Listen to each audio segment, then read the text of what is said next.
আসসালামু আলাইকুম। আগামীকাল থেকে শুরু হয়ে যাচ্ছে রমজান। রমজানে খেতে পারেন ইসবগুলের ভুসি। প্রতি ১ টেবিল চামচ ইসবগুলের ভুসিতে ৫৩% ক্যালোরি, ১৫ মিলিগ্রাম সোডিয়াম, ১৫ গ্রাম শর্করা, ৩০ মিলিগ্রাম ক্যালসিয়াম, ০.৯ মিলিগ্রাম আয়রন রয়েছে।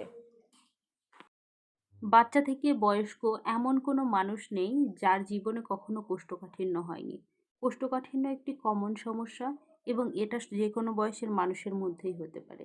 যাদের কোষ্ঠকাঠিন্য সমস্যা আছে তারা ইসবগুলের ভুসি খেতে পারেন।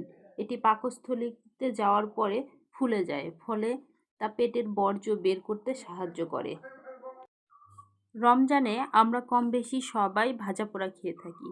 আর ভাজাপোড়া খাওয়ার ফলে আমাদের পেটে গ্যাস তৈরি হয়। এই গ্যাস আমাদের স্বাস্থ্যের জন্য খুব ক্ষতিকর। সারাদিন না খেয়ে থাকার পর ইফতার খাওয়ার ফলেই এই গ্যাসের মূলত সৃষ্টি হয়। এই সমস্যার সমাধান হতে পারে ইসবগুলের ভুসি। হার্ট ভালো রাখতেও সাহায্য করে ইসবগুলের ভুসি। হার্ট ভালো রাখার জন্য নিয়মিত খেতে পারেন। এই খাবারে থাকে ফাইবার। নিয়মিত ইসবগুলের ভুসি খেলে তা কোলেস্টেরলের মাত্রা কমিয়ে হার্টকে সুস্থ রাখতে সাহায্য করে, হজমে সাহায্য করে। অনেক সময় আমরা ভারী ভারী খাবার খাই যেগুলো আমাদের পেটের মধ্যে যেয়ে ঠিকমতো হজম হতে চায় না। তখন যদি আমরা কিছুটা পরিমাণ ইসবগুলের ভুসি খেয়ে নেই, তাহলে আমাদের হজম শক্তিকে বাড়িয়ে ইসবগুলের ভুসি আমাদের হজমে সাহায্য করবে। অনেকেই জানেন না ইসবগুলের ভুসি কিভাবে খেতে হয়।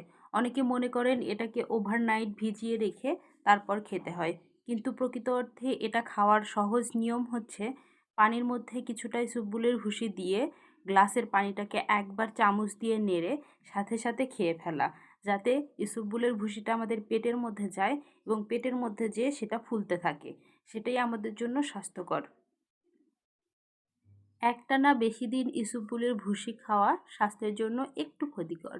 যেহেতু এটা ঔষধি গুণাগুণ সম্পূর্ণ খাবার, তাই এই খাবারটা একটানা আপনি ৭ দিন থেকে ১০ দিন খেতে পারেন।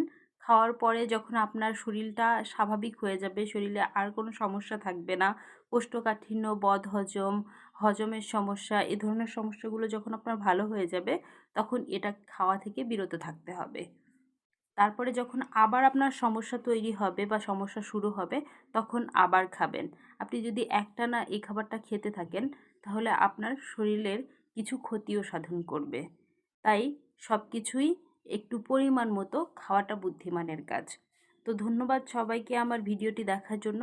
আপনি যদি আমার এই চ্যানেলে নতুন হয়ে থাকেন, তাহলে চাইলেই আমার চ্যানেলটিকে সাবস্ক্রাইব করতে পারেন, এবং যারা ইতোমধ্যে আমার চ্যানেলটিকে সাবস্ক্রাইব করেছেন, আমাকে ভালো ভালো কমেন্ট করে উৎসাহিত করছেন এবং আমার পাশে আছেন, তাদের সবাইকে অসংখ্য ধন্যবাদ। রমজানে যতটা সম্ভব স্বাস্থ্যকর খাবার খান।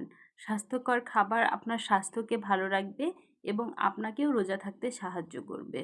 অস্বাস্থ্যকর খাবার, ভাজা পোড়া, এগুলো আমরা মুখের স্বাদে খেয়ে থাকি, কিন্তু এটা আমাদের স্বাস্থ্যের জন্য বেশ ক্ষতিকর। আর রমজানে যাদের ওয়েট বেশি, তারা চাইলে ওয়েট লুজ করার প্ল্যান করতে পারেন। এটা একটা উত্তম সময় ওয়েট লুজ করার জন্য। ইফতারে আপনি দই চিড়া খেতে পারেন, যেটা আপনার শরীরকে ঠান্ডা রাখবে। তার পাশাপাশি কিছু টাটকা ও ভালো ফলমূল খেতে পারেন। তার পাশাপাশি ছোলাটা নিয়মিত খেতে পারেন। ভেজানো কাঁচা ছোলা, এটা স্বাস্থ্যের জন্য খুবই ভালো। এটা আপনি খেতে পারেন। এই ধরনের খাবারগুলো খান, সুস্থ থাকেন।